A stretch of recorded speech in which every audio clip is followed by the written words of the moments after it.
Welcome to Millennium. We are proud of the reputation we have built delivering industry-leading security, cleaning and integrated services. Our people are what powers us to succeed. In joining Millennium, you have joined a committed and supportive team of people where your contribution and your voice counts. We will provide you with learning and development to support you to do your job with confidence and safely. I thank you for your commitment to your learning. Our learning and development program includes these Millennium People Hub online courses, face-to-face training, interactive toolbox talks, and educational courses. The Millennium People Hub Cleaning Induction training you are about to complete consists of 21 topics covering the minimum standards for cleaners at Millennium. When you have completed the 21 topics, you will receive your certificate of attainment. Following this induction, you may receive further site-specific and professional development training. Good luck with your learning.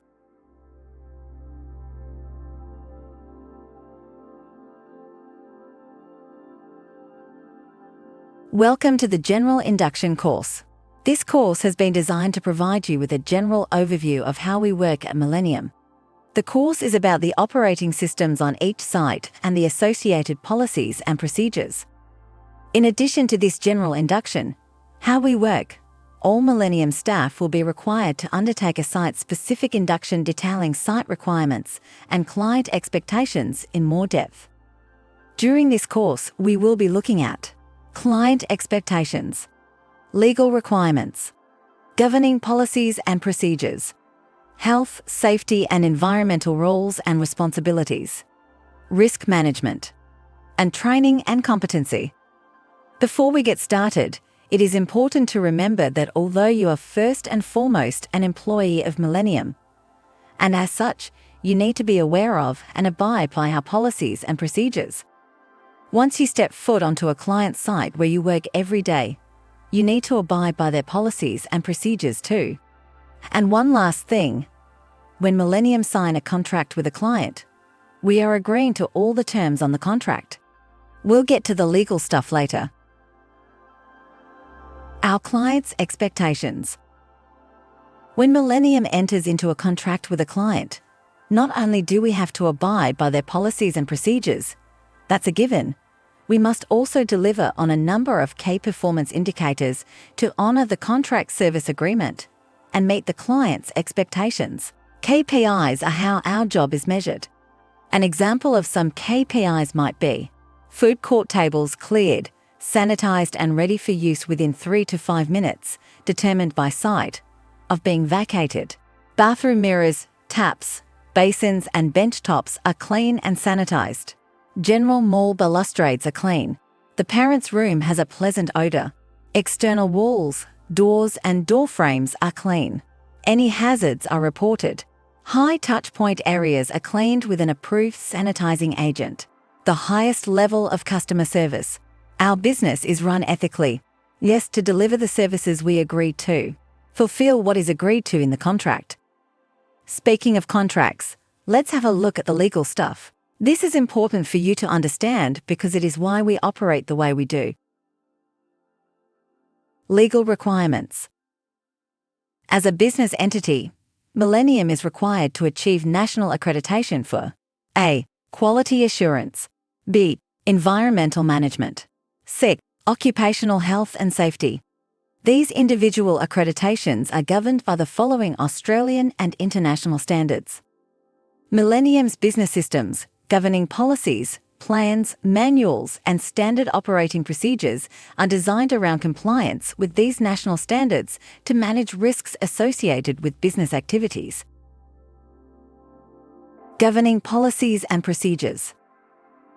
On each Millennium site of operations, you will have access to manuals containing all Millennium policies and plans. As a Millennium employee, it is your responsibility to be aware of the contents of these documents, as they will explain how to perform your duties on a daily basis. The documents are reviewed annually and updated as required to ensure accuracy because our work environment is constantly changing. During your site-specific induction, you will be shown use of Millennium's time and attendance system, center locations, and be introduced to center management. your job description and site expectations, emergency procedures and equipment, on-site storage areas, administrative and reporting requirements, health, safety and environmental roles and responsibilities. Under workplace health and safety laws in each state, every employee has a responsibility to manage health, safety and environmental risks associated with their role and responsibilities, including their own health and safety. These health, safety and environmental roles and responsibilities for each position of employment are listed in both the Millennium O&S Manual and Environmental Management Plan. You should be aware of your 8AC responsibilities for your specific job to ensure you meet your duty of care responsibility and comply with regulatory requirements. We don't want to frighten you too much, but in the event of an incident reportable to the regulator, a Millennium employee who is found guilty of negligence and failing to fulfill their duty of care could face both criminal and civil litigation. Risk management. During your day-to-day work, you will be required to help in the management of risks associated with the site on a daily basis. The management of risks will include hazard observation and reporting, notifying the appropriate person about the hazard, implementing the most appropriate controls to eliminate or reduce the level of risk, respond and investigate an incident to determine why the incident happened. Public liability and regulatory compliance are key concerns for both clients and Millennium. It is vital you incorporate the risk management principles into your daily work activities to increase and maintain Millennium's level of compliance to risk mitigation. For example, you notice on your regular rotations that a particular entry to the centre is susceptible to water getting trafficked a long way down the mall when it is rainy and windy, causing a slip hazard. You also notice the entry mats are inadequate. You report your concern to your supervisor and recommend a larger entry mat. You also make sure whenever it's raining that the wet weather procedures are being followed. We will help explain this in more detail in other courses on Millennium People Hub. Did all of that information sound heavy? Well, we understand. It's important to remember your work isn't sitting at an office desk from 9 to 5. You are out and about dealing with the general public in a risky and challenging environment. We want to give you the skills and knowledge to be able to understand your rights and responsibilities and what is expected of you in your job. We want you to do your job safely and effectively, and most importantly, be satisfied in your work. One way we can assist you in achieving your goals is through training. Training and competency. At Millennium, you will receive training that will assist you in not only doing your job, but to develop your career. Training happens in 3 main ways. 1. On the job. 2. Face-to-face. Toolbox training. Client-specific training workshops. 3. Millennium People Hub online training. Many of Millennium's management teams started out as casual cleaners and have worked their way up in the company. We want you to achieve your potential. All of our clients place a big importance on training and competency, and these core key performance indicators are listed in each contract we sign with our clients. You will be required to attend training on a regular basis to develop and maintain core skill sets required to perform your duties. There will be core competencies that every employee will be required to complete. Other training will be at the discretion of your supervisor. Attendance at these training sessions is compulsory.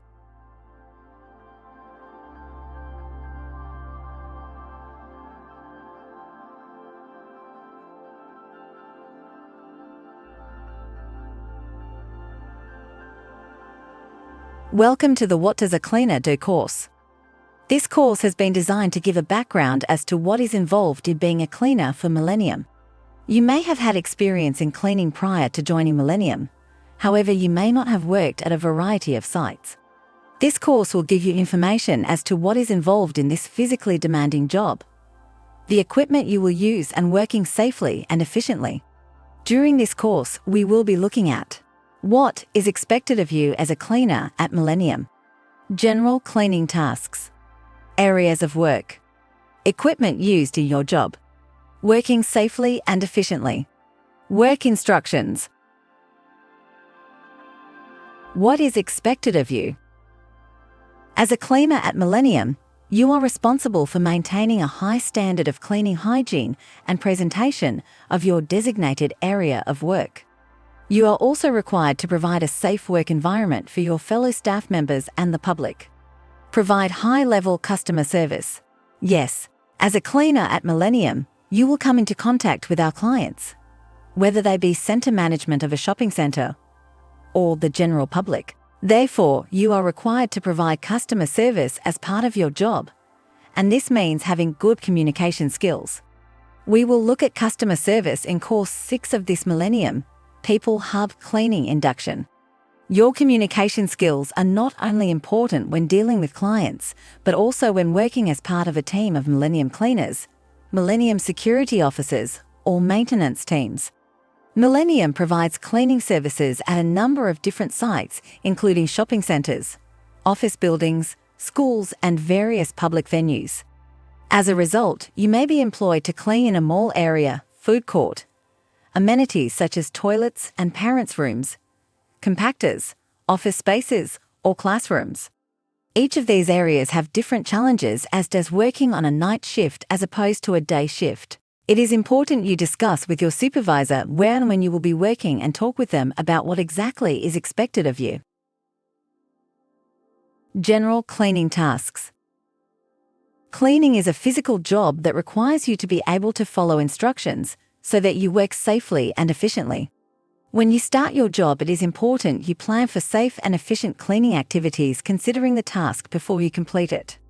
These can include: maintain a cleaning storage area, cleaning spills, implement wet weather procedures, clean toilet facilities, parents' rooms and wet areas, maintain carpeted floor, remove waste from eatery tables, return crockery and cutlery, comply with infection control policies and procedures, maintain equipment in good condition, maintain a hard floor surface and restore a hard floor surface, cleaning entries to sites, clean bins and remove waste, clean glass, maintain furniture and fittings, clean and make hygienic eatery tables, chairs and trays, comply with hygiene policies and procedures, operate and maintain ride on machinery, operate radio in accordance with company policy. Equipment used in your job. As you saw from the last page, you have many duties as a cleaner with Millennium, and as you will hear throughout this induction, we want you to work safely and efficiently. Now we will have a look at some of the equipment you will use in your job. As you become more experienced, you will be trained in using more specialist cleaning equipment, such as ride-on sweepers, scrubbers, buffers, pressure washers, and blowers, and you will be shown how to store and decant chemicals. In a later topic of this induction, we will look more closely at two-way radios, a type of equipment essential to your everyday job. Other tools needed for your daily work are cleaning trolley, backpack, buckets, rubber gloves, bin liners, safety warning sign, color-coded cloths, color-coded buckets, scraper, protective apron, chemicals including detergent and sanitizer. These are just to name a few. When you are taken through your site induction, you will be shown how to prepare your cleaning trolley for the start of your shift and what to do with your equipment at the end of your shift. Looking after your equipment is really important because it will enable you to do your job more effectively and safely. Let's look closer at maintaining equipment. Maintaining equipment reduces hazards. Maintaining your equipment means cleaning it at the end of each shift, checking equipment for damage before and after use, and reporting any faulty equipment to your supervisor. Poorly maintained and dirty equipment looks unprofessional and usually means the cleaning standard is poor. Breaks down, more often resulting in a poor standard of clean. Is unhygienic, attracting bacteria and germs. Can be a safety risk if damaged or broken. How to clean and maintain equipment. The methods to clean your equipment will depend on the piece of equipment you need to clean. Clothes, scouring pads and mop heads need to be cleaned in detergent, rinsed with water and dried. Vacuum cleaners need to be emptied at the end of your shift or even during your shift if it becomes full. Buckets need to be rinsed out and wastewater must only be emptied into the designated drain. Wash scorers and scrubbing brushes and floor pads in detergent and hot water. Then place them in a position where they can dry evenly. Wash mop heads in hot water and rinse. Some mop heads may also be laundered in a washing machine. Launder mops. Do not leave mops in buckets. Wipe buckets and rinse them with hot water to clean and remove dirt. Store buckets upside down on drain or sink in your cleaner's room. Use the vacuum cleaner to clean your dust mop. Wipe spray bottles with a cloth and detergent to remove marks and then rinse with cold water. Change cleaning solutions daily. Do not use old cleaning solutions. They may contain harmful bacteria. Before you start cleaning. No matter what type of site you are cleaning at, it is important to know the best and safest way to clean. Before you clean an area, your supervisor will tell you the correct methods you must follow. These methods consider the best way to clean a site or an area, the safest way to clean a site or an area, the best times to clean a site or an area, how problems can change the way that an area is cleaned, working to Millennium procedures, working to the client's specifications. These methods are developed by your supervisor and account manager who are experienced at site level, and they take into account health and safety issues, the site-specific requirements, what areas are available to be cleaned at different times of the day, a plan for the cleaning activities for staff around these times. Work instructions. At Millennium, we have documents you will see. There are guidelines on how to do certain tasks. These are known as work instructions. Work instructions are kept on site in the cleaner's room in a folder. Work instructions are divided into task name, for example, sharps procedure, safely using a compactor, wet weather procedures. For each task, the work instruction will tell you 1. What do we need to do this job? 2. What can happen if we don't do this job according to these work instructions? 3. What equipment and materials do we need to do this job properly? 4. What do we need to do before we start the job? 5. How do we do the job? 6. Any other information related to the task.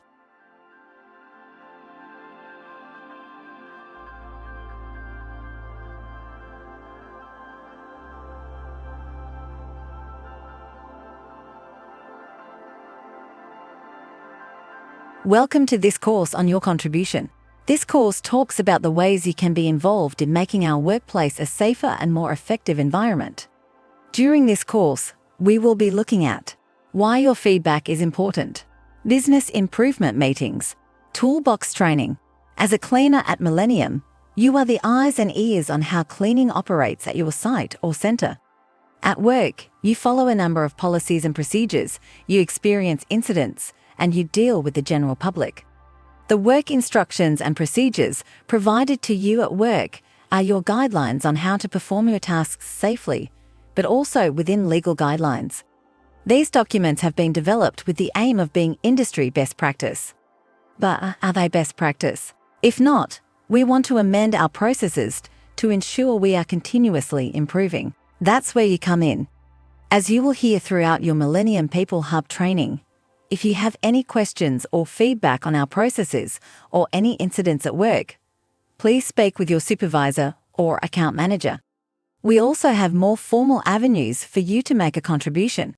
The first of these we are about to look at are our team meetings. Team meetings are held on site within your region once every quarter. They are an internal Millennium meeting attended by our supervisors and account managers. A few weeks prior to the meeting, a correspondence sheet will be put up either in your lunchroom or cleaner's room. On this sheet, you can write down any concerns or suggestions you may have which will be raised at the meeting.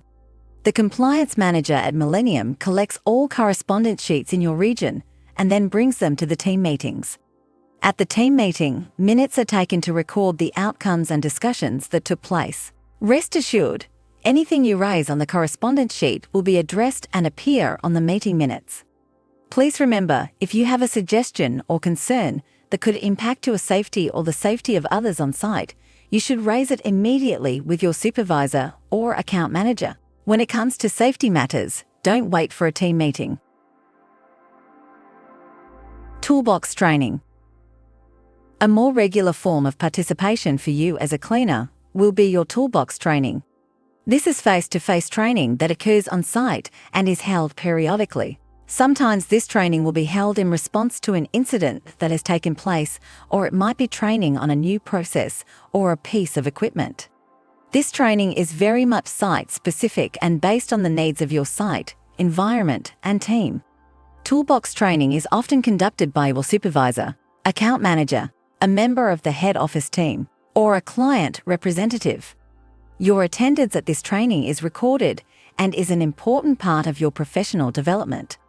When you participate in toolbox training, you are encouraged to participate and make suggestions to work improvements. Many of our toolbox sessions happen because someone on site has asked for more guidance on a specific part of their work. Whistleblower hotline. In a more extreme case, you may feel uncomfortable reporting an issue through the normal channels. In this case, you can report your concerns through the company's dedicated whistleblower hotline, the contact details for which can be found at millennium.stoplinereport.com.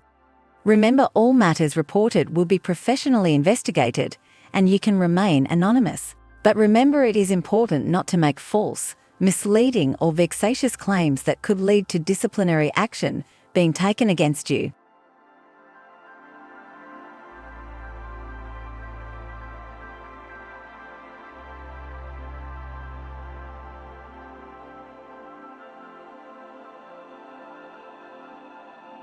This course has been designed to provide you with a clear understanding of the importance of and taking pride in your uniform and personal grooming standards. During this course, we'll be looking at the uniform standards, grooming standards, and personal equipment issued to you. Think about this. You don't get a second chance to make a first impression. Appearances count. Within 30 seconds of someone meeting you, they will form an impression purely based on your appearance, your grooming, and your non-verbal communication. As a cleaner, what does your image say about you? Approachable, intimidating, friendly, capable. Uniforms. As a uniformed cleaner, you represent the Millennium brand and our client's brand. Our clients expect us to be representing their site in a professional and approachable manner. You are a key contact point between the customers visiting a site and the site itself. Therefore, it is critical you present yourself in a way that reflects a professional and approachable image. Also think about the job you do. As a cleaner, if you yourself aren't well presented, what do you think the client's impression of you would be and your ability to clean?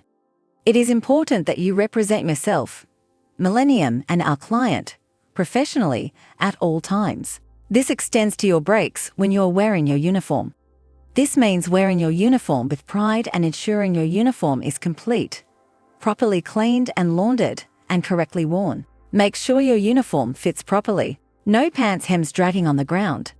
Your footwear is important. Shoes or boots should be black leather unless otherwise directed. Comfortable with a non-slip sole. Shoes should be clean and polished. For certain duties, concealed steel toe cap reinforcement may be appropriate.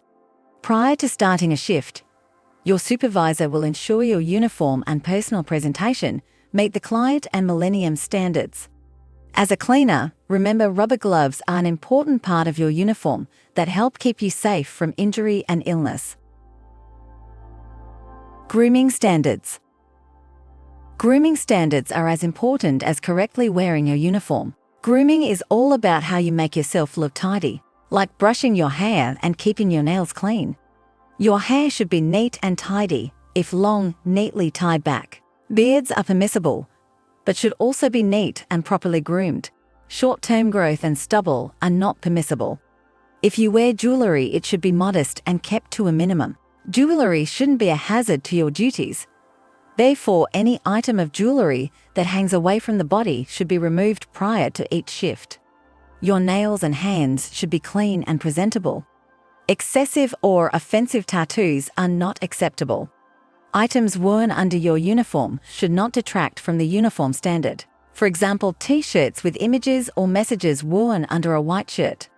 Grooming isn't just about keeping yourself tidy, Being clean and smelling nice is also really important. Personal equipment. Every day at work, you will use certain items of equipment. Items will typically include a radio and wand for return point verification. It is your responsibility to collect the equipment you need at the start of your shift, and as directed, return equipment at the end of your shift, and place the item on charge, if applicable. At certain sites, equipment may extend to the use of a ride on scrubber, in which case, you will receive specific on-site training in the use of that equipment and procedures to be followed. Look after your equipment like you would your own mobile phone. This equipment not only helps you do your job, but it's really very expensive to replace if it gets damaged or broken. So every time you get ready for work, ask yourself, am I reflecting the image I want to portray? How's my grooming? Is my hair tidy? Do I smell nice and am I clean? Be proud of the way you look. Professional, capable, approachable, and a brand representative.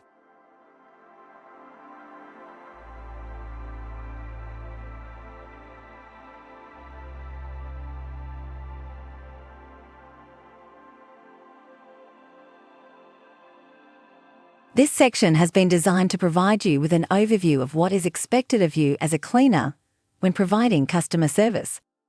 Customer service and security. The customer service equation. Who are our customers? Examples of good customer service. The thing is, you work in a retail or commercial environment. If you were providing cleaning for a warehouse or factory after hours, sure, you wouldn't need to provide any customer service. Your job would be to make sure that facility was clean. That's about all.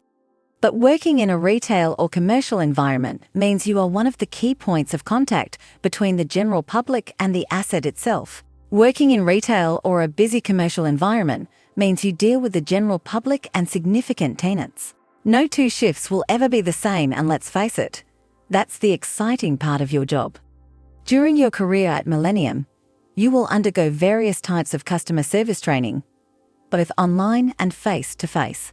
The reason for that is because not only is it a big part of our jobs, it's also what and how we are measured by our clients. Customer service is how we keep the contracts we have, but it also is what sets us apart from our competitors. We want to be known not just for our expertise in cleaning, but for the fact that we understand retail and commercial assets and we deliver outstanding customer service. When we talk about the center, we also mean your building, site, or venue, wherever you work. Who are our customers?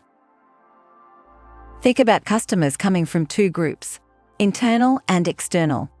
An internal customer is someone from within our company, Millennium. That means it could be one of the account managers, other cleaning or maintenance staff, or someone from head office. An external customer is someone from outside our company. The types of external customers you will come in contact with are the general public visiting the shopping center, tenants of the center, center management, suppliers of products, emergency services. Internal and external customers will have different expectations of what is meant by good customer service. If you think about each of the examples we listed before, what do you think each would think is good customer service? Example: a tenant in a shopping center would expect that you as a cleaner would make sure the area in front of their premises is clean. If there were any spills in front of their premises, they expect you would take care of it quickly and effectively so their ability to trade or function is not affected. For a member of the public, good customer service from a cleaner would be quite different. They would expect that you could give them directions to places within the shopping center, that you would keep the site clean, and that you would help them out in an emergency situation. The customer service equation. By knowledge, we mean knowing your center or site. Where are stores, tenants located? Local transport, parents' room, amenities. Knowledge is also being aware of what is happening in your center or site. Are there any events on? Are sections of the center undergoing repairs? By attitude, we mean having a can-do mindset and anticipating the needs of others. A can-do mindset is a willingness to help others. Attitude is also about being polite and courteous at all times, even under stressful situations.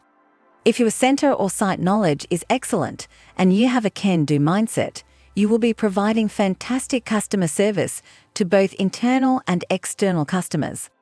In the two examples below, the cleaner follows the customer service equation. They have center knowledge and a great attitude. Later in this training, we will dive deeper into customer service and look at dealing with difficult customers and enhancing your communication skills. Example 1.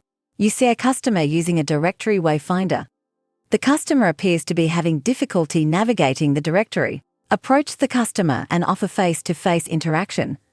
Ask what it is they are looking for or where they need to go. Consider escorting the customer to their destination, if you are able to do so within your area of cleaning. Example 2. A customer asks about a shop that sells a specific product they are looking for. You know that the shopping center doesn't have that particular shop. A good customer service strategy is to offer the customer an alternative shop that sells the same or similar products. This helps the customer get their product quickly and promotes the shops within the center.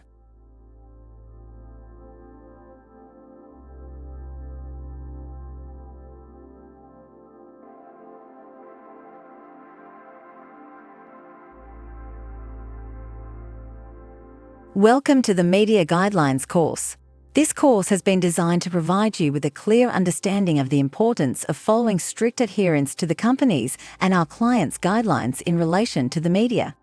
During this course, we'll be looking at why you may be exposed to requests from the media, our clients' instructions and Millennium's policy on dealing with the media, how to deal appropriately with requests from the media, a true story, why you may be exposed to the media.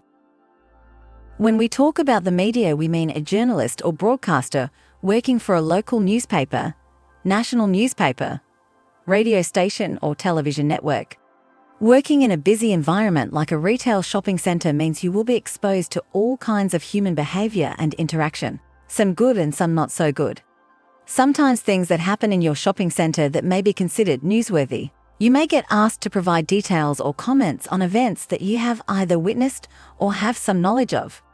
We want to give you the tools and knowledge to be able to deal with the media if they approach you. Clients and company policy. Our clients and Millennium work hard to maintain our reputations. A good reputation is very hard to establish, but can be ruined in an instant. Loose talk, no matter how well-intentioned, can seriously impact the lives of others and the reputation of our clients and Millennium. For that reason, both our clients and the company have a strict policy of dealing with media requests through the appropriate channels. For you, this means not talking to the media. This is non-negotiable, and failure to comply with this requirement could lead to disciplinary action being taken against you. How to deal with requests from media. Simply refer the person who approaches you to your supervisor. If you are pressured to make a comment, politely explain that you are not authorized to make a comment.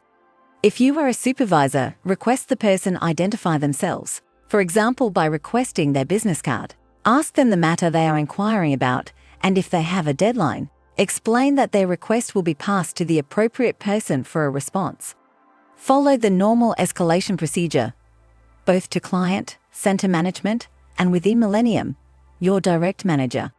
Above all, say nothing that would prejudice you, our client, or Millennium, and never hand over documents, files, or any confidential information, no matter how persistent the request. A true story. A customer at a shopping center had a fall, and 2 days later a Millennium cleaner was approached by someone he didn't know asking whether he'd seen the fall. He was putting a lot of pressure on the cleaner to talk about the incident. The cleaner was rightly suspicious of the person. He asked the person who they were and why they wanted to know about the fall, thinking it was a journalist. The person avoided answering the cleaner's questions, but instead asked if he or one of his mates had access to the CCTV footage, and could he burn a copy of it for him. What happened next? Luckily, the cleaner referred the person to center management, and the person went away. It turns out the guy wanting to know all the information was a lawyer for the person who fell over. What could have happened? If the cleaner had given out information and/or footage of the incident, not only could the lawyer have used the evidence against the client and Millennium, at worst case, Millennium would need to pay a significant amount in damages. So how does this impact me anyway? Well, it's a bit of a domino effect. Millennium may lose the cleaning contract for that site, which then means staff lose their jobs. Key points. So as we said earlier, don't talk to the media or give out any information to anyone. Let your supervisor or account manager deal with it. And remember, filming or photography without center management or client consent is prohibited.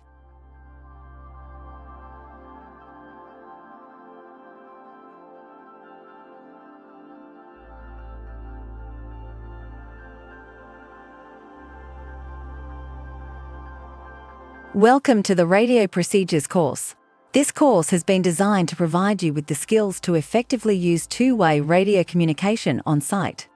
During this course, we'll be looking at why we use a two-way radio, start-end of shift, the do's and don'ts of using a two-way radio, the phonetic alphabet, emergency procedures radio color codes, common use radio terms. Two-way radios are equipment vital to our job as a security officer. They enable us to communicate with the members of our team in a discreet way. Two-way radios are one of the tools we use to keep ourselves and the public safe. Before your shift starts, ensure the following. Two-way radio is operating correctly. Check the battery is charged. Radio is on correct channel. Two-way radio is in good working order with no damage. Conduct a radio check with supervisor or control room. The earpiece is securely attached and operating. At the end of your shift, make sure you inspect the two-way radio for damage. Any damage sustained during your shift is appropriately reported. Radio is switched off properly. Radio is correctly placed on charge and applicable indicator lights are illuminated. Radio wiped down with sanitizer wipe. How to use a two-way radio. When communicating over the radio, follow these simple instructions. Do. Speak at a normal speed as if you were having a conversation with somebody face to face. Speak in a clear, loud voice. Speak in short sentences. Get straight to the point, do not tell a story. Always use phonetic alphabet when spelling something out or using numbers. Use the color code system. Hold the talk button in for at least 2 seconds before talking. Always listen for other broadcasts before using your radio to ensure that you do not interrupt someone else's message. Do not swear. Do not yell over the radio. Do not divulge any confidential information over the radio. If you need to communicate confidential information, ask recipient to give you a call on landline or mobile telephone. Do not put your mouth close to the radio. A good distance to hold the radio from your mouth is between 10 centimeters to 20 centimeters. Do not try to rush communication. And remember, someone is always listening to your two-way radio communication. This might be on another radio or someone standing nearby. Phonetic alphabet. The phonetic alphabet should be used when communicating via two-way radio. The phonetic alphabet is shown in this diagram. An example of how to use the phonetic alphabet would be Sierra 2 to Sierra 1. I have a vehicle illegally parked. Registration Alpha Charlie Tango 123. Radio codes. Emergency procedure. When using a two-way radio, in addition to the phonetic alphabet, there are also nationally recognized color codes used to describe certain situations. These are shown in the picture. In addition to the codes, each site may have their own color codes for use over the two-way. For example, a lost child or code Adam. It is vital you use these color codes. They are there to minimize panic and chaos in an emergency. Common terms. Go ahead. Pass your message. Copy. Message received and understood. Say again. Retransmit message. Standby. Message acknowledged, but I am unable to reply or deal with it at this time. Affirmative. Yes. Negative. No. Over. Information passed waiting for reply. Out. Transmission finished. Do you copy? Do you understand? Please acknowledge. En route. Resources heading to incident. Unreadable. Used when signal received is unclear or not understood. Disregard. Don't pay attention to the last radio traffic.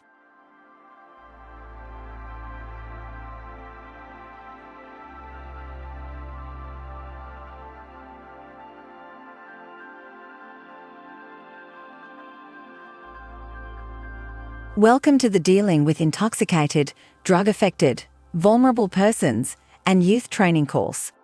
This course has been designed to provide you with the skills required to effectively manage situations involving persons suspected of being under the influence of a controlled substance, persons with a pre-existing medical condition, and young persons.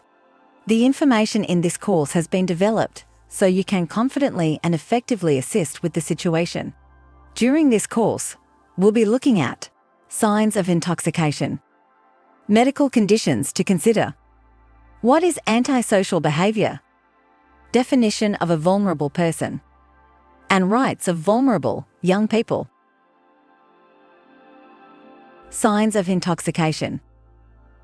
How do we know if someone is under the influence of a controlled substance? How can we tell?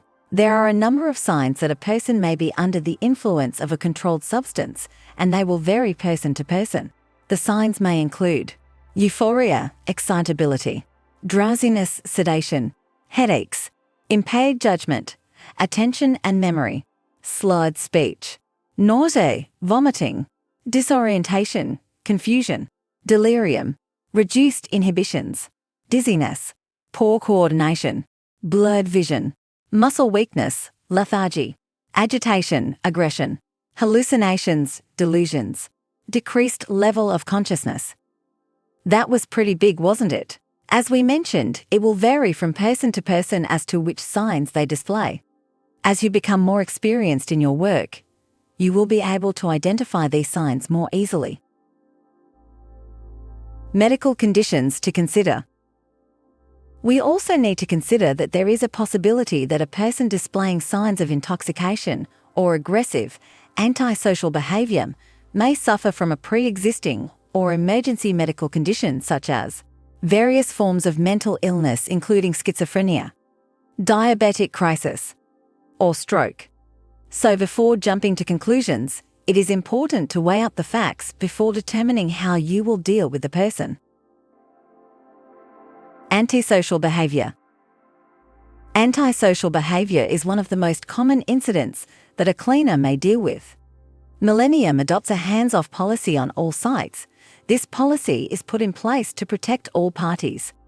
After assessing a person's condition, if it is deemed necessary to remove them from site, politely ask them to leave. Do not physically force them. Physical interaction with a person in such situations must be considered an absolute last resort and should only be invoked when a threat to harm persons or property becomes likely.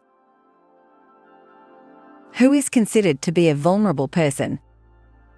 In our work, we also deal with vulnerable people. A vulnerable person is someone in need of special care, support, or protection because of age, disability, or risk of abuse or neglect. These people may need your support in a number of ways, and it's important you understand their rights and keep these in mind. Rights of vulnerable and young people. Vulnerable, young people have the same rights as everyone else. On occasion, when security is required to work with young people or people with a disability, it is imperative their rights are considered. These include a right to retain their dignity. Adopting a hands-off policy on all sites ensures that situations such as public humiliation are avoided. A right to be heard.